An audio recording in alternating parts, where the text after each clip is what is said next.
আলাই কৈছে ওয়ামাই ইয়াত্তাকিল্লাহা ইয়াজআল লাহু মাখরাজা ওয়া ইয়ারযুকুহু মিন হাইসু লা ইয়াহতাসিব।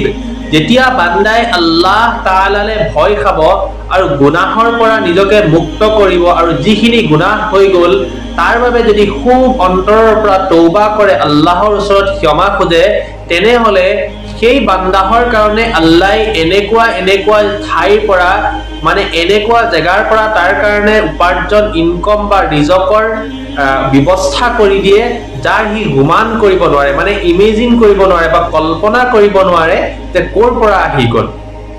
গতিকে প্ৰথম শৰ্তটো হৈছে আপুনি হৈ যোৱা গুনাহৰ কাৰণে তওবা কৰিব লাগিব আৰু তেনেকুৱা গুনাহ যাতে পুনৰ নহয় তাৰ বাবে আপুনি মানে তাকওয়া বা পৰহেজগাৰী বা আপুনি সতৰ্কতা অৱলম্বন কৰিব লাগিব। তাৰ পিছত মই ওজিফাটো কম। ওজিফাটো কোৱাৰ আগতে আৰু এটা